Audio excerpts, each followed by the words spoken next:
गुरु प्यारी साध संगत जी, आज फिर से एक सुंदर सी साखी आप सभी को सुनाने जा रही हूँ।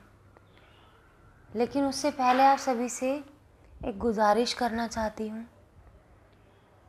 कि जो अब माहौल चल रहा है, सबसे ज़्यादा डर का माहौल बना हुआ है। मौत इंसान को पहले नहीं मार रही है, उसका डर इंसान को पहले ही ख़त्म कर रहा है।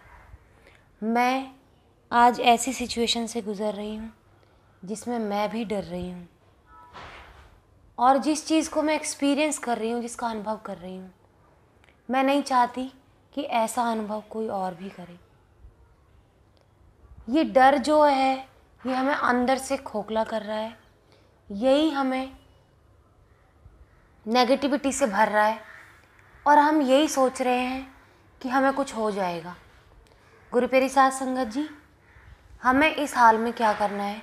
हमें परमात्मा का नाम लेना है, सिमरन करना है, और साथ साथ रोज़ ये करना है, हमें ये कहना है हमें कुछ नहीं होगा, हम जिएंगे, हम ठीक रहेंगे।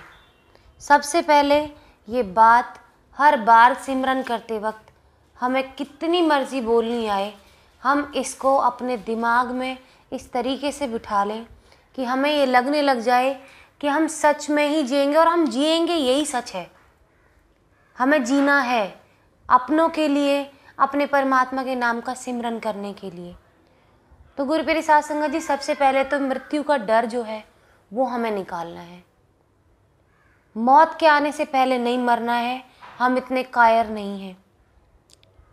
तो आज की जो साखी है गुरु प्यारी साध संगत जी, बिल्कुल इसी से रिलेटेड है, ठीक है। और इसके बाद एक इतना इम्पॉर्टेंट मैसेज मैं आप सबके साथ शेयर करना चाहती हूँ, और मैं चाहती हूँ कि आप सब माने उस चीज़ को, क्योंकि मैं ऐसे ही उस चीज़ को नहीं कह रही हूँ, एक अनुभव के साथ कह रही हूँ। तो आइए गुरु प्यारी साध संगत जी, सुनते हैं आज की ये सुंदर सी साखी, जिसका टाइटल भी है मौत का भय। ये कहानी है किसी एक शहर में रहने वाले उस आदमी की। उसने परदेश के साथ व्यापार किया, मेहनत फली कमाई हुई, और उसकी गिनती सेठों में होने लगी। महल जैसी हवेली बनाई, वैभव और बड़े परिवार के बीच उसकी जवानी बड़े आनंद से बीत गई। एक दिन उसका एक संबंधी किसी दूसरे नगर से आया। बातचीत के बीच उसने बताया कि उसके यहाँ एक सबसे बड़ा सेठ गुजर गया। बेचारे की लाखों की धन संपत्ति पड़ी रह गई। बात सहज भाव से कही गई थी, पर उस आदमी के मन को डगमगा गई। हाँ, उस सेठ की तरह एक दिन वह भी तो मर सकता है। ये दिमाग में उसके घर कर गई उस सेठ के। उसी क्षण से उसे बार बार मौत की याद सताने लगी। हाय, मौत आएगी, उसे ले जाएगी और सब कुछ यहीं छूट जाएगा। मारे चिंता के उसकी देह सूखने लगी। देखने वाले देखते कि उसे किसी चीज़ की कमी है ही नहीं, पर उसके भीतर का ऐसा दुख था कि किसी से कहा भी नहीं जा सकता था। तो गुरु प्यारी साध संगत जी, वो बड़ा परेशान रहने लगा। हट्टा कट्टा आदमी एकदम बीमार हो गया। रोग कम होने की बजाय बढ़ता चला गया, क्योंकि वो चिंता दिमाग में घर कर गई। एक दिन एक साधु उसके घर पर आए। एक आदमी ने बेबसी से उससे कहा कि हमारे जो पड़ोसी हैं वो दिन ब दिन इसी तरीके से कमज़ोर होते जा रहे हैं। बड़े भले मानस हैं, बहुत बड़े भले मानस हैं, लेकिन ना जाने उनको कौन सी चिंता सता रही है। साधु महाराज, आप उनके घर ज़रूर जाएं। ये प्रार्थना साधु महाराज से एक ही दिन पहले की थी उस पड़ोसी ने, और उसके कहते ही उस सेठ जी के घर वो साधु महाराज पहुंच गए। तो गुरु प्यारी साध संगत जी, जैसे ही साधु के पैर देखे अपने घर में, उसने पैर पकड़ लिए सेठ जी ने और रो रो के अपनी सारी व्यथा उन साधु महाराज को बता दी। सुनकर साधु महाराज हंस पड़े और बोले, तुम्हारे रोग का इलाज तो बहुत आसान है बेटा, तुम क्यों घबराते हो। उस आदमी के खोए प्राण मानो जैसे लौट आए हों। आज की इस घड़ी के अंदर गुरु प्यारी साध संगत जी, ये प्यार भरे शब्द कोई भी नहीं कह रहा है। मैंने तो डॉक्टर्स को भी ये शब्द कहते हुए नहीं देखा कि तुम बहुत आसानी से ठीक हो जाओगे, तुम्हारा इलाज बहुत आसान है। अगर कठिन इलाज भी है और अगर डॉक्टर एक बार कह देना तुम ठीक हो जाओगे, कल ही ठीक हो जाओगे, उसकी ये बात उस आदमी के जीवन में ऐसे अमृत के समान घुलेगी कि अगर वो इंसान ठीक भी नहीं हो रहा होगा ना, तो भी वो ठीक हो जाएगा। एक बार ये झूठी ही बात उसको दिलासे की कह दी जाए। तो यही हुआ। साधु महाराज ने जब कहा कि तुम्हारे रोग का इलाज बहुत आसान है, तो आदमी के चेहरे पे जैसे रौनक लौट आई हो। उसने बड़े उत्सुकता से पूछा, बाबा क्या इलाज है वो मुझे बताओ। साधु ने कहा, देखो मौत का विचार जब मन में आए तो ज़ोर ज़ोर से कहो, जब तक मौत नहीं आएगी मैं जीऊँगा। इस नुस्खे को 7 दिन तक आजमाओ, मैं अगले सप्ताह आऊँगा। 7 दिन के बाद साधु आए तो देखते हैं वो आदमी बीमारी के चंगुल से बाहर आ गया और आनंद से गीत गा रहा है।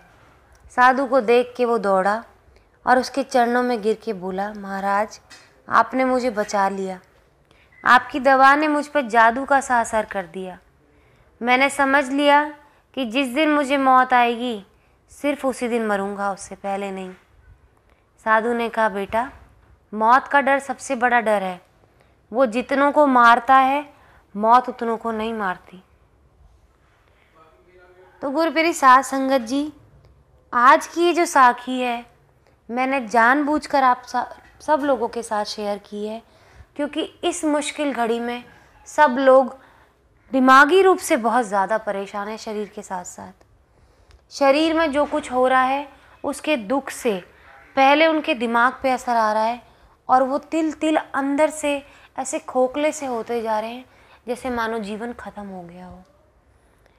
तो इस घड़ी में सब सिमरन करें और बार बार कहें कि हम जिएंगे, अच्छा खाना खाएं, अपना पेट जो है भर के रखें, अपने घरों से बाहर ना जाएं।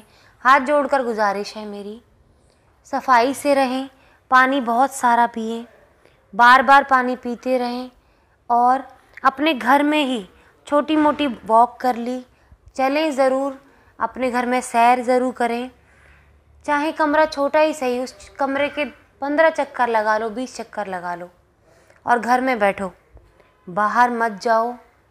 बाहर बहुत गंदा तमाशा लगा हुआ है। आप एक बार बीमार हो जाएंगे तो डॉक्टर भी आपको कमाई का साधन मानेंगे। मैं सभी डॉक्टर्स की बात नहीं कर रही हूँ, सब डॉक्टर्स एक जैसे नहीं होते, लेकिन कुछ डॉक्टर्स ऐसे हैवान हो गए हैं जिन्हें सिर्फ अपनी जेबें भरने का लालच है।